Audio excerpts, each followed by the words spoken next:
Hello students, जैसा कि मैंने प्रीवियस चैप्टर में आपको फैक्टराइजेशन ऑफ पाइनोमियल के बारे में बताया था, तो आज हम जो है कि factorization by factor theorem and by splitting the middle term, जो है कि हम दो तरीके से देखेंगे कैसे हम फैक्टराइजेशन कर सकते हैं। ये टॉपिक बहुत ही इम्पॉर्टेंट है, क्योंकि अभी 10th क्लास में जब आप जाएंगे आपको ऐसे इक्वेशन दी रहेगी, इसको हम क्वाड्रेटिक इक्वेशन कहते हैं। इस क्वाड्रेटिक इक्वेशन का आप यहाँ फैक्टराइजेशन तक ही करेंगे, वहाँ बस आपको इक्वल टू 0 करके उसका सॉल्यूशन निकालना पड़ता है। बस एक स्टेप आगे बढ़ना पड़ता है, आपका नेक्स्ट क्लास एंड हो जाता है जो है कि। तो आपको ये ध्यान से इतना सीखना है, आपको वही चीज़ें वहाँ सीखनी होगी जो सेम यहाँ पे आप सीख रहे हैं, सेम वही चीज़ वहाँ चलेगी, बस एक स्टेप आगे बढ़ जाएगा। तो इसको ध्यान से समझिए कैसे करते हैं। तो हम factorization by factor theorem by splitting the middle term. सबसे पहले हम क्या करेंगे, ये क्वेश्चन हमको दे दिया गया है 6x² + 17x + 5। एक पॉलिनोमियल भी है, इसको हम क्वाड्रेटिक इक्वेशन भी बोलते हैं। तो इसको सबसे पहले हम करते हैं bye splitting the middle term. सबसे पहले हम क्या करते हैं, स्प्लिटिंग द मिडिल टर्म से करते हैं। तो इसमें मिडिल टर्म हमारा क्या है, 17x। ओके, तो सबसे पहले हमको क्या करना होता है, प्रोडक्ट निकालना होता है फर्स्ट एंड लास्ट टर्म का। सबसे पहले प्रोडक्ट आपका फर्स्ट एंड लास्ट का। तो ये प्लस का 6x² है इंटू 5, ये क्या आ जाएगा आपका 30x², क्योंकि ये भी +5 था ये भी प्लस था तो प्लस साइन रहेगा। ओके, नेक्स्ट आपका सम है, सम कितना है आपका 17x। ओके, अब आपके पास जो प्रोडक्ट होता है, प्रोडक्ट कितना है आपका 30x²। इसको आपको दो पार्ट में ब्रेक करना होता है। कितने पार्ट में, दो पार्ट में ब्रेक करना है कि मल्टीप्लाई करने पे आपका 30x² आ जाए और ऐड करने पे 17x आ जाए। यही होता है मिडिल टर्म। मिडिल टर्म मतलब दो ऐसे फैक्टर जिनको ऐड किया जाए तो 17x आ जाए और मल्टीप्लाई किया जाए तो 30x² आ जाए। तो यहाँ पे जब हम करेंगे x² है तो x तो दोनों में ही रहेंगे, तभी तो x × x क्या बनेगा, x² बनेगा। ओके, अब इसके बाद हमको क्या करना होता है, इस 30 का फैक्टर निकालेंगे। क्या करेंगे, फैक्टर निकाल देंगे। 2 15 3 5 एंड 5 1। ओके, ये इसके फैक्टर हो गए। अब आपको इसको इस वे में अरेंज करना होता है कि ऐड करने पे 17 आ जाए और मल्टीप्लाई करने पे 30 आ जाए। अब देखिए इसके कई सारे हो सकते हैं, लेकिन आपको ध्यान देना होगा कि ऐड करने पे 17 आए और मल्टीप्लाई करने पे 30 आए। अब देखिए अगर हम लेते हैं 2 और 3, 3 × 2 = 6, 5 × 30, तो 6 और 5 लेंगे, ऐड करेंगे तो 11 आएगा। अगर आप 5 × 2 = 10 और 3 लेते हैं तब भी मल्टीप्लाई करें तो 30 आएगा, लेकिन 10 और 3 जोड़ेंगे क्या आ जाएगा, 13 आएगा, 17 आना चाहिए। अब अगर हम लेते हैं 5 × 3 = 15, 15 और 2 ऐड करिए 17 और मल्टीप्लाई करिए तो 30x²। तो इस तरह से आपको फैक्टर यहाँ से बनाने पड़ते हैं, आपको चेक करना पड़ता है। ध्यान दीजिएगा, मैं आपको फिर से बता दे रहा हूँ। जैसे अब आपके पास क्या था, 2 3 5, 3 फैक्टर थे। आप इसको कई तरीके से निकाल सकते थे। 2 × 3 अलग हो जाता और 5 अलग, तो क्या हो जाता 6 × 5 आता तो 30, बट 6 + 5 जोड़ते आपका क्या जाता 11, आना चाहिए था 17। नेक्स्ट कर सकते थे आप 2 × 5 और इधर 3 कर देते तो हो जाता 10 + 3 क्या आ जाता 13, ये भी नहीं होता। आप ये भी कर सकते थे 3 × 5 और इधर 2। अब ये देखिए 15 + 2 ये क्या आ जाता 17 और मल्टीप्लाई करने पे तो हमें साइन के फैक्टर हैं तो आएगा ही 30। तो इस तरह से आपको चेक करना होता है। चेक आप अगर जितना प्रैक्टिस करेंगे आप आसानी से चेक कर पाएंगे, अगर आप प्रैक्टिस नहीं करेंगे तो आप आसानी से चेक नहीं कर पाएंगे। अब आपके फैक्टर क्या हो गए, 15x और 2x। तो आप ऐड करेंगे तो क्या आएगा आपका 17x आएगा। उसके बाद आपको क्या करना है, बस आप उसको वैल्यू पुट कर दीजिए। तो 6x² + 15x + 2x + 5। ओके, अब देखिए 6x² और 15x², इसमें से आप क्या कॉमन ले सकते हैं, 3 कॉमन है दोनों में और x कॉमन है। यहाँ पे क्या बचेगा, 2x + 5 बचेगा। यहाँ पे क्या कॉमन है, 1 कुछ है नहीं तो कॉमन x ले लेंगे, 2x + 5।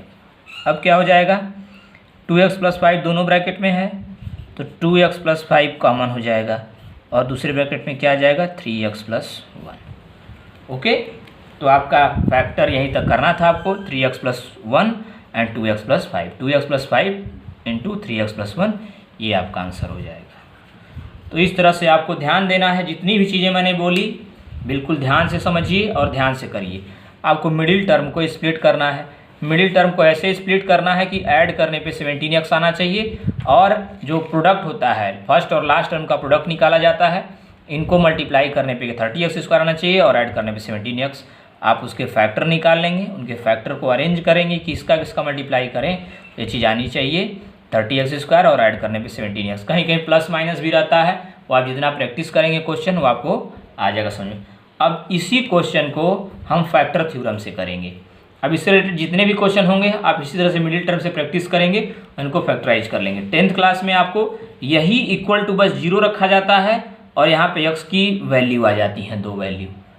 तो 10th क्लास में इससे ज़्यादा बहुत नहीं है, बस थोड़ा ही इससे हम आगे बढ़ते हैं। तो जो जो चैप्टर्स मैं कह रहा हूँ 10th क्लास में हैं, वो चैप्टर यहाँ भी बिल्कुल ध्यान से पढ़ते जाइए, जिससे आपको प्रॉब्लम ना हो। नेक्स्ट, इसी क्वेश्चन को हम बाई फैक्टर थ्योरम सॉल्व करते हैं। बाई फैक्टर थ्योरम देखते हैं। फैक्टर थ्योरम में क्या होता है, आपको ये क्वेश्चन दे दिया गया है। सबसे पहले आप करिए x² का जो कॉफिशिएंट है उसको आप 1 बनाइए। तो क्या करेंगे, 6 कॉमन ले लेंगे, क्या बचेगा, x² + 17/6 + 17/6 x, 17/6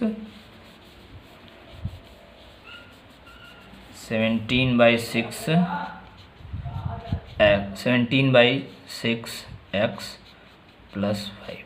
ओके, इस तरह से हम लिख सकते हैं। इज इक्वल टू, इसको क्या लिख सकते हैं, 6 सही है, इसको हम इतना क्या ले लेते हैं, px, क्या ले लेते हैं, px, एक पॉलिनोमियल ले लेते हैं px। ओके, जैसे मैंने फैक्टर थ्योरम में बताया ही था, कोई रियल नंबर होगी, कोई जीरोज होंगे, तो अब क्या करेंगे हम, if a and b are the zeros of px, then a and b are the zeros of px, मतलब a और b को हम लोग सपोज कर ले हैं कि ये जीरोज हैं px के, then 6x² + 17x + 5 is equal to क्या हो जाएगा, 6 × x - a and x - b। क्योंकि हम क्या कर चुके हैं कि हम मान चुके हैं a और b इनके जीरोज हैं, इसके 2 ही फैक्टर होंगे, तो 6 × x - a कर लेंगे। हमने पॉजिटिव माना है तो x - a और x - b क्या हो जाएंगे, इसके फैक्टर हो जाएंगे। सो ab मतलब जो प्रोडक्ट होगा वो कितना होगा, 5/6, क्या होगा, 5/6। यहाँ मैंने 6 कॉमन लिया था, ये 5/6 आपका छूट गया है, 5/6 यहाँ भी रहेगा आपका। 17/6 कॉमन लिया तो 17/6, 5/6 रहेगा, ठीक है, तब 6px होगा। तो ये भी जो प्रोडक्ट होगा वो कितना होगा, 5/6, 5/6 × x² करिए तो 5/6 ही आएगा। 5/6 x² में नहीं ले कॉफिशिएंट को, प्रोडक्ट का डायरेक्ट ले रहा है। उसके बाद अब क्या करेंगे, अब हम करेंगे let us look some possibilities for a and b। कुछ हम पॉसिबिलिटीज़ लेंगे, कुछ वैल्यूज लेंगे कि जो वैल्यूज पुट करने पे वैल्यू उसकी 0 आ रही है कि नहीं, px में पुट करेंगे उसकी वैल्यू 0 आ रही है कि नहीं। तो इतना हम लिखेंगे कि let us look some possibility for a and b, they could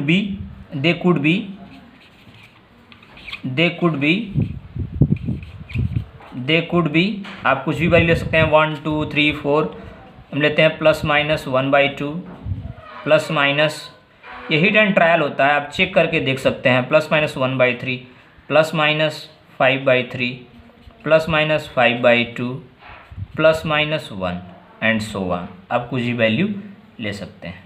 now P 1/2 value put करते हैं।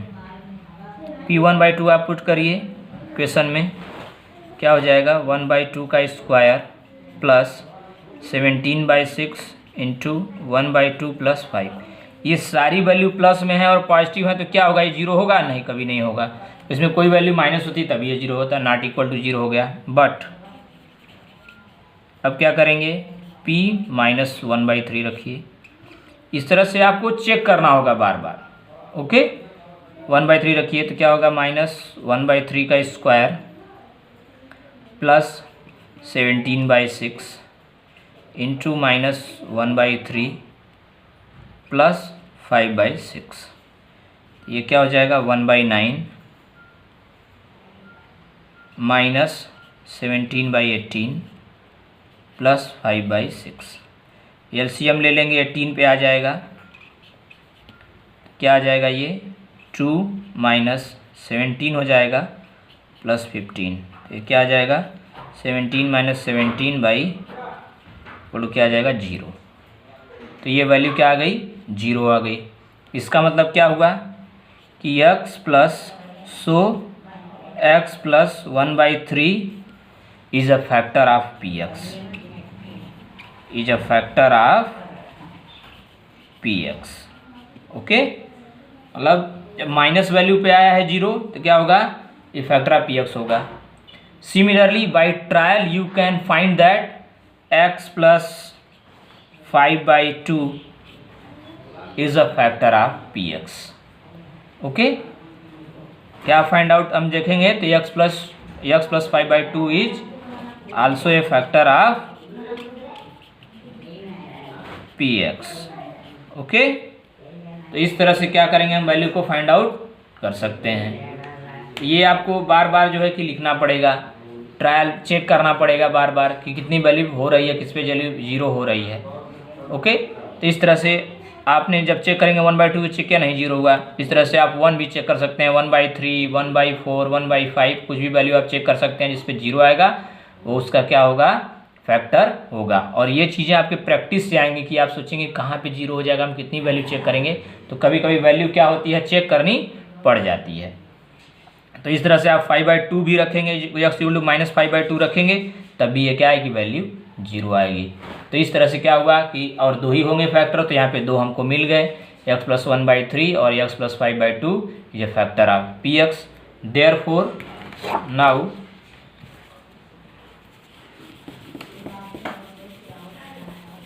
उसी क्वेश्चन को आगे हम कैसे सॉल्व करेंगे वो मैं आपको बता दे रहा हूँ।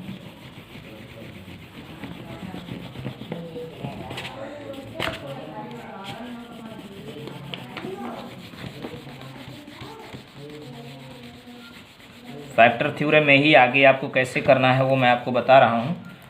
तो वहाँ पे आपको फैक्टर पता चल गया। देयरफॉर आप क्या करेंगे, 6x² plus 17x plus 5 is equal to क्या हो जाएगा, 6 इंटू x प्लस 1/3 एक फैक्टर था आपका, दूसरा था x plus 5/2 is equal to क्या हो जाएगा, 6 इंटू क्या हो जाएगा 3x प्लस 1 हो जाएगा डिवाइड बाई 3। ये क्या हो जाएगा 2x plus 5 divide by 2 is equal to क्या हो जाएगा 6 इंटू क्या हो जाएगा 3x प्लस 1। यहाँ पे क्या हो जाएगा 2x प्लस 5 और नीचे क्या हो जाएगा 3 2 जा 6। ये कैंसिल आउट हो जाएगा, आपका क्या बच जाएगा 3x plus 1 and 2x plus 5। वहाँ भी आपने कैलकुलेट किया था तो यही आपका आया था 2x प्लस 5 और यहाँ भी आपने कैलकुलेट किया तो आपका ये। एक बार फिर से देख लीजिए, वहाँ पे हमने कैलकुलेट x प्लस 1/3 और x प्लस 5/2 दो फैक्टर हो चुके थे इनके। तो 6x² प्लस 17x प्लस 5 को करेंगे तो 6 इंटू क्या हो जाएगा x प्लस 1/3 6 आपका कॉमन था ही। हमने किसको निकाला था x² प्लस 17x प्लस 5 का ही फैक्टर निकाला था। वहाँ पे हमने 6 कॉमन ले लिया था तो हम हर जगह किसका फैक्टर निकाल रहे थे, हम हर जगह क्या कर रहे थे, यहाँ पे जो भी था वैल्यू किस में हमने पुट किया था x² प्लस 17/6 x प्लस 5/6 में ही पुट किया था। तो वहाँ भी वही चीज़ है कि 6 को छोड़ के ही वैल्यू पुट रहेंगी तो 6 हमारा यहाँ पे मल्टीप्लाई हो जाएगा और x प्लस 1/3 और x प्लस 5/2 आ जाएगा।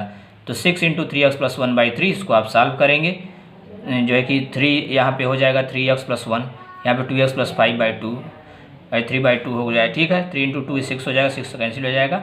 ये 3x plus 1 into 2x plus 5 आपका क्या हो जाएगा, आंसर हो जाएगा। तो अब दोनों मेथड से बिल्कुल आप प्रैक्टिस करेंगे 1 बाई 1, और इसको प्रैक्टिस करने के बाद आप फिर क्वेश्चन सॉल्व करेंगे। वीडियो को 2 से 3 बार आप देखिए, तब जाके आपके सारे डाउट्स क्लियर होंगे, बिल्कुल आप आसानी से कर पाएंगे। Okay, thank you class, next class में मिलते हैं।